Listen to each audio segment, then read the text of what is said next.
تھا، اس نے اپنے اولاد کو کچھ نصیحت کر کے گئے تھے، اپنے اولاد کی تربیت کیے تھے۔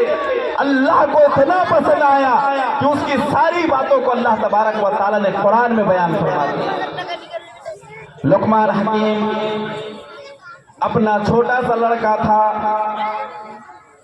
چھوٹے سے لڑکے کو نصیحت کرتے ہوئے لقمان حکیم نے کہا تھا، یا بنیا لا تشرک باللہ ان الشرک لظلم عظیم۔ ابھی بچہ بولنے ہی سکھاتا، بچہ بھی چلنے ہی سکھاتا، بچہ کو حضرت لقمان حکیم نے جو سکھایا وہ ہمیں سیکھنے کی ضرورت ہے۔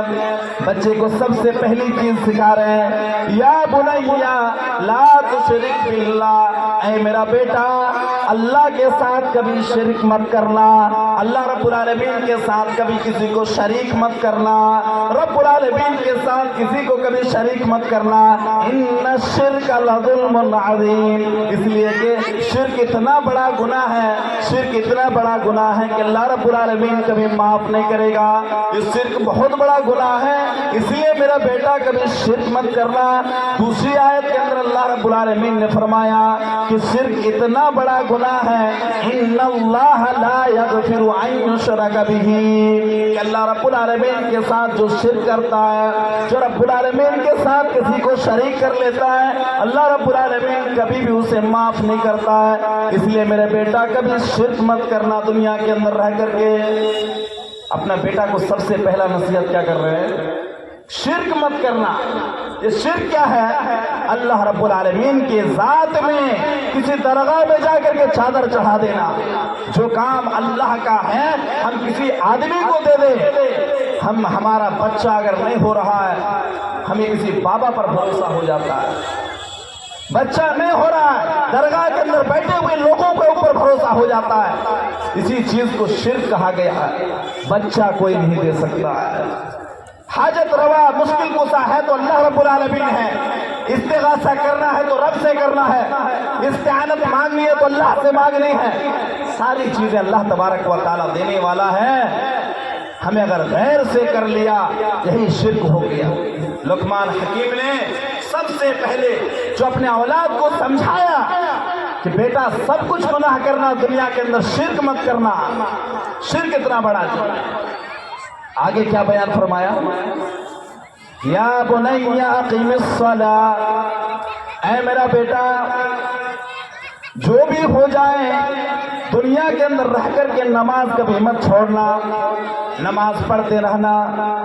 جب بچہ 7 سال کا ہو جائے، اللہ کے نبی صلی اللہ علیہ وسلم نے حدیث کے اندر بیان فرمایا، مروا اولادکم بالصلاۃ وہم ابناء 7 سنین، اپنی اولاد کو نماز کا حکم دو۔ اگر اولاد 7 سال کی عمر کے ہیں، 7 سال کی عمر کو اولاد پہنچ جائے، اس بچے کو نماز کا حکم دو۔ وَاضْرِبُوا عَلَيْهَا، اور اس کو مارو، اس کو مارو اس وقت جب وہ 10 سال کا پہنچ جائے، اس کے باوجود بھی نماز نہ پڑھے۔ اگر ہمارے گھر میں اولاد ہے لیکن نماز نہیں پڑھ رہی ہے تو اس کے نماز نہ پڑھنے پر اس کو ڈانٹ پھٹکار لگاؤ، اس کو مارو۔ وَفَرِّقُوا بَيْنَهُمْ فِي الْمَضَاجِعِ، اور اس کے بستر کو الگ کر دو، اس کو الگ سونے کے لیے دے دو جب 10 سال کی عمر میں پہنچ جائیں۔ اے لوگوں، کتنے باپ ایسے ہیں جو دل پہ ہاتھ رکھ کر کے بتائیں، آج باپ ہی تو ایسا ہم بن چکے، ہم خود نمازی نہ ہیں، ہم خود نماز نہیں پڑھتے ہیں۔ پہلے صحابہ کرام کی زندگی جب ہم دیکھتے، وہ صحابی تھے جو 5 سال کے بچے کو مسجد میں لے جاتے تھے۔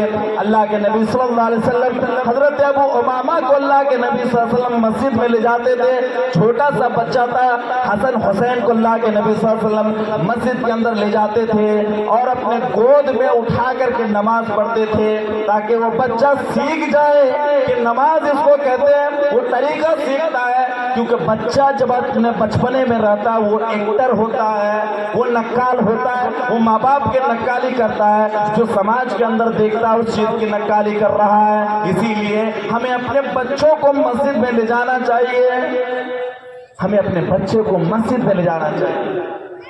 لیکن آج ذرا دل پہ ہاتھ رکھ کر کے بتائیے کہ آج اگر مسجد میں بچے چلے جائیں تھوڑا سا شور و غوغا کر لیں ہم اس بچے کو ایسے ڈانٹ دیتے ہیں اس کی مجال نہیں کہ وہ دوسرے دن وہ مسجد میں چلے جائے. یہ صحابہ کا طریقہ نہیں ہے، نبی کا طریقہ نہیں ہے. اللہ کے رسول کا طریقہ تو یہ ہے کہ فرض نماز میں بھی نبی کریم صلی اللہ علیہ وسلم حسن اور حسین کو گود میں لے کر کے نماز پڑھتے تھے. یہ ہے بچے سے اصل پیار، یہ ہے بچے سے محبت کہ بچے کو اپنے عمل سے سکھائیے. بچہ جب تک بولتا نہیں ہے تب بھی وہ سیکھ رہا ہے، وہ سیکھتا ہے آپ کے عمل سے سیکھتا ہے. جیسے جیسے آپ سماج کے گھروں کے اندر کریں گے بچے اسی چیز کو فالو کرتے چلے جا رہے ہیں اور اسی چیز کو سیکھ رہے ہیں.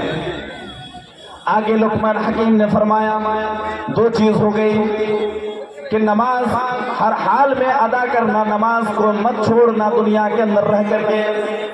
مرنے سے پہلے حضرت لقمان اپنے بیٹے کو نصیحت کر کے جا رہے ہیں. آگے فرمایا اقیم الصلاۃ وَأْمُرْ بِالْمَعْرُوفِ. آگے فرمایا کہ بیٹا دنیا میں رہنا بھلائی کا حکم دیتے رہنا، لوگوں کو اچھی اچھی چیزیں لوگوں کو بتاتے رہنا، خیر کی باتیں بتاتے رہنا، نماز کی باتیں بتاتے رہنا، اپنے اولاد کے ساتھ انصاف کرنا، خیر کی باتیں لوگوں کو. سماج کے اندر اگر کوئی برائی ہو رہی ہے تمہارے اگر بس میں ہے تو اس برائی کو ختم کر سکتے ہو تو اس برائی کو ختم کر دینا. بیٹا ہمیشہ بھلائی کے پکش میں رہنا، برائی کے پکش میں مت جانا. وَنَهَا عَنِ الْمُنْكَرِ، اور برائی کی چیزوں سے روکنا.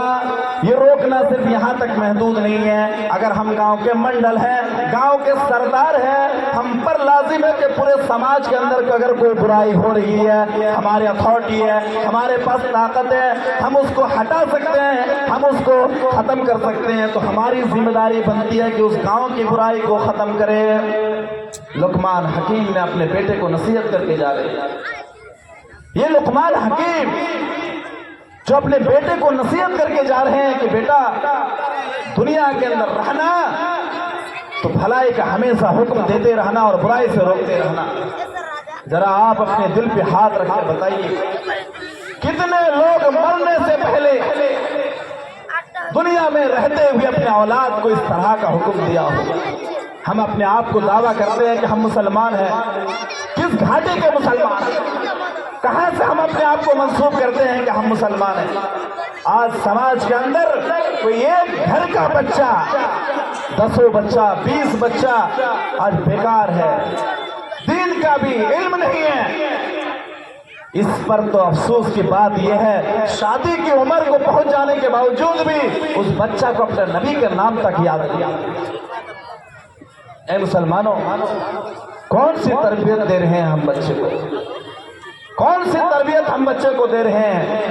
ذرا آپ ان کے مستقبل کے بارے میں سوچیے، سمجھیے. صرف یہ نہیں ہے کہ بچے کو اگر ہم نے بگاڑ دیا ہے تو ہم بہت اچھے ہیں. آئیے ایک حدیث آپ سنیے، آپ کو اس کا وبال بھی آپ ہی پر جائے گا. اللہ کے نبی فرماتے ہیں اذا مات الانسان انقطع عنہ عملہ. جب انسان مر جاتا ہے، جب انسان دنیا سے چلا جاتا ہے، دنیا کی ساری چیزیں منقطع کر دی جاتی ہیں، بند کر دی جاتی ہیں. اب کوئی چیز کا ثواب اس کو نہیں پہنچے گا. دنیا ایک الگ چیز ہے، آخرت ایک الگ چیز ہے. اذا مات الانسان انقطع عنہ عملہ الا من ثلاث. مگر 3 چیزیں ایسی ہیں جو مرنے کے بعد بھی آپ کو ثواب ملتا رہے گا. صدقۃ جاریۃ، ان میں سے ایک چیز یہ ہے کہ صدقہ جاریہ. صدقہ جاریہ اس کو کہتے ہیں کہ دنیا کے اندر تو کہیں ٹیبل لگا کے چلا گیا، دنیا کے اندر کسی اچھے کوئی غریب کی شادی کرا کے چلا گیا، کسی یتیم کی بیٹی کو شادی کرا کے چلا گیا. جتنا دن تک دنیا کے اندر آپ نے کوئی